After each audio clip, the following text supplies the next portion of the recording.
The Orlando Magic ended up drafting 2 players after going into the draft with a total of 4 picks. At number 6, I believe they drafted the biggest boom or bust player in the draft, in Jonathan Isaac. His ceiling is just as high as any other forward in the draft. The 6'11", 19-year-old is a two-way player who plays with a great motor.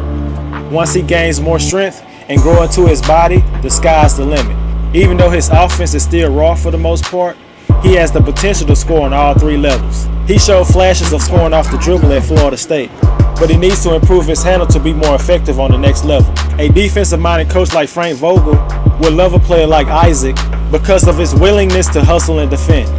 He can make an impact on defense on day 1. With the 33rd pick, the Magic selected Wesley Iwundu from Kansas State. In his senior season, he averaged 13 points and 6 rebounds while shooting 48% from the field and 38% from 3. He has great size for a wing, standing 6'7" with a 7'1" wingspan, and he projects as a strong defender on the next level.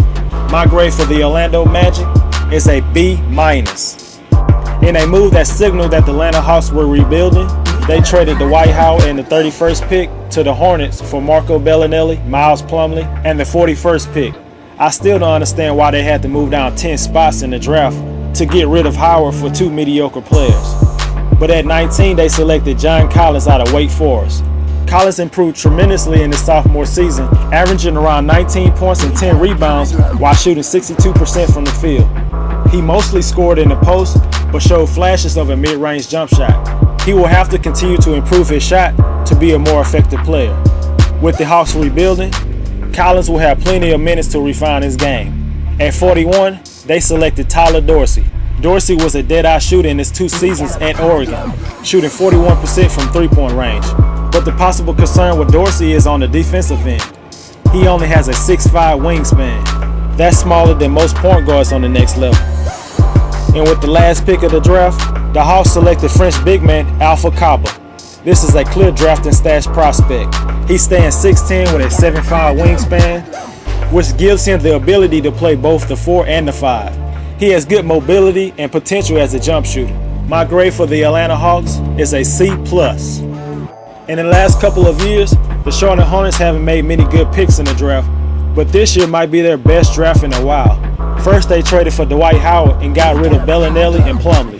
Despite how good many people think Dwight is at this point, he still is an upgrade, mostly because of his rim protection and rebounding. And maybe Steve Clifford can get the best out of Dwight and put him in the best position to succeed. The Hornets coach worked with Dwight for 6 seasons as an assistant coach with the Orlando Magic. But the Hornets were fortunate to have a high-level prospect fall right into their laps with their 11th pick. They selected Malik Monk out of Kentucky. He is one of the most lethal shooters and scorers in the draft. When the Hornets won 48 games 2 seasons ago, they were one of the best 3-point shooting teams in the league. Malik can make life so much easier for Kemba Walker. He is a rare shooter who combines range and efficiency. And the Hornets made a trade with the Pelicans to move back in the draft to pick 40 and drafted Dwayne Bacon. The 6'6" wing with a 6'10" wingspan can score in many different ways, but he does need to continue to improve his outside shooting. He's more of a scorer than a shooter, but the area he needs to improve on the most is on the defensive end. But if anybody can make him a solid defender, it's the head coach Steve Clifford. My grade for the Charlotte Hornets is a B+. The Miami Heat shocked a lot of people by going with the freshman big man out of Kentucky, Bam Adebayo. He brings a combination of athleticism, length, and potential. Rumor is that Bam sold the Heat in a workout where he showcased his ability to shoot the 3-ball, something we did not see at Kentucky. But Calipari does have the track record of not allowing his big man to showcase their outside shooting like he did with Anthony Davis and Karl Anthony Towns. Adebayo's initial selling point is on the defensive end of the floor. But for him to fit with Whiteside in the front court, Bam would have to develop a consistent jump shot. Obviously, the Miami Heat envisioned the possibilities of what Bam could develop into and took a chance on it. My grade for the Miami Heat is a B-.